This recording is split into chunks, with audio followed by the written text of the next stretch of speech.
नमस्ते बच्चों, मैं सरोज गोस्वामी और सहायक आचार्य भूगोल।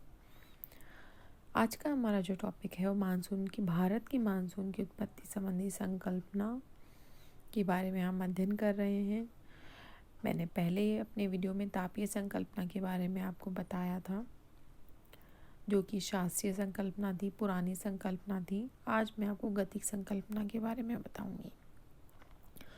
फ्लॉन नामक विद्वान ने मानसून की तापीय उत्पत्ति का खंडन करके गतिक उत्पत्ति की नवीन संकल्पना का प्रतिपादन किया था। जो फ्लॉन महोदय हैं, उन्होंने बताया कि मानसून की उत्पत्ति मात्र वायुदाब तथा हवाओं की पेटियों के खिसकाव के कारण होती है। हमारी जो पृथ्वी है, आप हमारी पृथ्वी को देखो तो हमारी जो पृथ्वी है, ये संपूर्ण पृथ्वी पर भूमध्य रेखा जो कि 0 डिग्री अक्षांश है, सिर्फ 5 डिग्री उत्तरी अक्षांश और 5 डिग्री दक्षिणी अक्षांश के मध्य के अंदर आपके विषुवत रेखीय न्यून वायुदाब की पेटी पाई जाती है, क्योंकि साल भर यहाँ तापमान, सूरज की किरणें पड़ने के कारण तापमान उच्च होता है, इसलिए जो वायुदाब है वो न्यून पाया जाता है। इसके बाद में 30 डिग्री से 35 डिग्री के मध्य उत्तरी, 30 डिग्री से 35 डिग्री के मध्य दक्षिणी अक्षांश में आपके उपोष्ण कटिबंधीय उच्च वायुदाब की पेटी पाई जाती है। उसके बाद में 60 डिग्री से 65 डिग्री उत्तरी, 60 डिग्री से 65 डिग्री दक्षिणी के मध्य में आपके शीतोष्ण कटिबंधीय न्यून वायुदाब की पेटी पाई जाती है।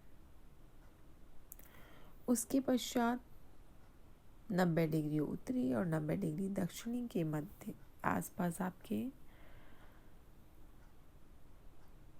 शीत कटिबंधीय उच्च वायुदाब की पेटी पाई जाती है। तो इस प्रकार से हमारी संपूर्ण पृथ्वी पर आपके वायुदाब की पेटियां मिलती हैं। अब इन वायुदाब की पेटियों से आपके उपोष्ण कटिबंधीय वायुदाब की पेटी, क्योंकि यहाँ पर उच्च वायुदाब है, इस क्षेत्र में आपके उच्च वायुदाब है, इसलिए यहाँ से आपके न्यून वायुदाब की तरफ आपकी जो हवाएं हैं वो चलती हैं। इन हवाओं को आपके व्यापारिक हवाएं कहते हैं। ये दोनों गोलार्धों में चलती हैं। ये आपकी व्यापारिक हवाएं होती हैं। इसके विपरीत आपकी उपोष्ण कटिबंधीय न्यून वायुदाब की पेटी से आपके शीतोष्ण कटिबंधीय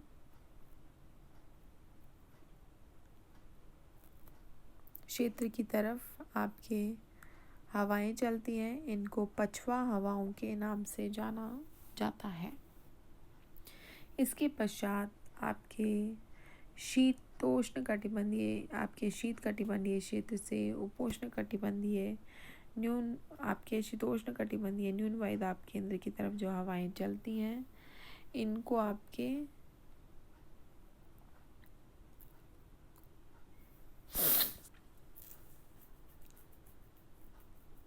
ध्रुवीय पवनों के नाम से जाना जाता है। तो इस प्रकार से हमारे पूरी पृथ्वी पर ये वायुदाब की पेटियां और हवाओं की पेटियां विद्यमान हैं। अब भारत के संदर्भ में आपको देखो तो भारत के संदर्भ में इस स्थिति के अंदर, ये जो स्थिति है, इसके अंदर आपके फ्लॉन नामक विद्वान ने ये जो क्षेत्र था, इस क्षेत्र के आधार पे आपके मानसून की उत्पत्ति की संकल्पना दी। उन्होंने कहा कि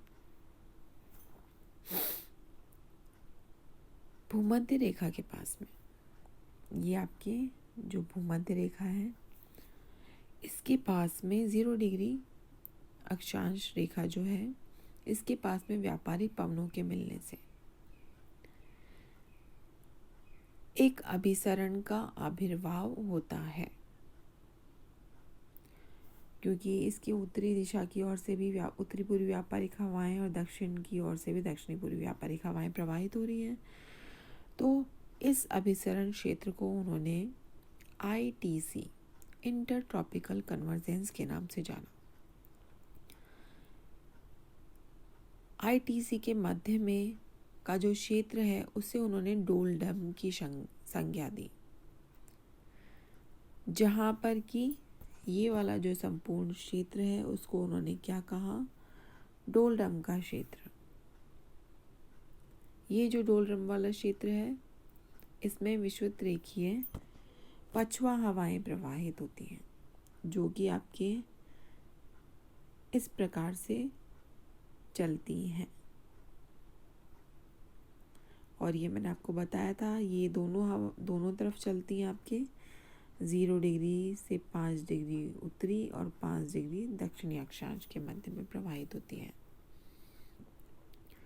तो ये जो विषुवत रेखीय आपके पछुआ हवाएं प्रवाहित हो रही हैं, इसकी इस उत्तरी सीमा को उन्होंने NITC और इसकी दक्षिणी सीमा को SITC, उत्तरी inter tropical convergence, north inter tropical convergence और साउथ इंटर ट्रॉपिकल कन्वर्जेंस के नाम से पुकारा। ये जो स्थिति है वो आदर्श स्थिति उन्होंने मानी कि जब सूरज की रेखा 0 डिग्री अक्षांश पर पड़ रही है तब इस प्रकार की आदर्श स्थिति रहती है। लेकिन जैसे ही सूरज उत्तरायण और दक्षिणायन होता है वैसे इन जो हवाओं की पेटियां हैं वो 5 डिग्री, जैसे सूरज उत्तरायण होता है 5 डिग्री उत्तर की ओर खिसक जाती हैं, और जैसे सूरज दक्षिणायन होता है 5 डिग्री दक्षिण की ओर खिसक जाती हैं। तो जब ये हवाएं 5 डिग्री उत्तर और 5 डिग्री दक्षिण की ओर खिसकती हैं, उसके कारण उन्होंने कहा कि भारत में मानसून की उत्पत्ति होती है। उन्होंने ये बताया कि जब ये हवा, ये जो आदर्श स्थिति मैंने आपको बताई, ये रेड कलर से दिखाई दे रही है, ये आदर्श स्थिति है। लेकिन जब सूरज उत्तरायण होता है तब 5 डिग्री उत्तर की ओर खिसकने के कारण इसकी जो उत्तरी सीमा है उसका विस्तार कहाँ तक हो जाता है, भारत के संपूर्ण क्षेत्र तक हो जाता है। सूरज की उत्तरायण स्थिति के समय में NITC खिसक करके 30 डिग्री उत्तरी अक्षांश तक विस्तृत हो जाती है, जिसके अंतर्गत दक्षिणी पूर्वी एशिया आ जाता है, और इन भागों पर डोलड्रम की विषुवत रेखीय पछुआ हवाओं चलने लगती हैं, क्योंकि ये जो हवाएं हैं ये दक्षिणी पश्चिमी मानसून हवाएं हैं, और NITC के साथ में अनेक वायुमंडलीय तूफान, चक्रवात इत्यादि का भी आविर्भाव होता है। तो दक्षिणी पश्चिमी जो मानसून हवाएं हैं इन्हें NITC के साथ में अनेक चक्रवातों का आविर्भाव होता है, जो कि दक्षिणी पश्चिमी मानसून की विशेषताओं को प्रकट करता है। और इसी तरह से ये जो हवाएं हैं पछुआ हवाएं, ये क्योंकि सागरीय भाग से चलती हैं तो इसलिए नमी की मात्रा लेके आती है और संपूर्ण क्षेत्र में बारिश होती है। इसके ठीक विपरीत ये जो आपकी स्थिति है, ये ग्रीष्म ऋतु की स्थिति के बारे में मैं आपको बताया। जब शीत ऋतु आती है, वापस सूरज दक्षिणायन होने लगता है, तो ये जो आपके क्षेत्र है ये वापस आपके इस तरह से विद्यमान हो जाता है, जिसके कारण कि आपके संपूर्ण क्षेत्र के अंदर वापस व्यापारिक हवाएं प्रवाहित होने लगती हैं। और क्योंकि ये व्यापारिक हवाएं स्थलीय भाग से चलती हैं तो इसलिए शुष्क होती हैं, और क्योंकि इस समय जाड़े शीतकाल होता है तो ठंडी भी होती हैं। तो इस प्रकार से सूरज के दक्षिणायन होने पर दक्षिणी पूर्वी एशिया से NITC हट जाती है तथा उस पर उत्तरी पूर्वी व्यापारिक हवाएं प्रवाहित होने लगती हैं। तो ये आपके शीत ऋतु का समय होता है। तो इस प्रकार से फ्लॉन नामक विद्वान ने कहा कि जो आपके वायुदाब की पेटियां हैं और पवनों के खिसकाव के कारण आपके भारत में मानसून की उत्पत्ति होती है।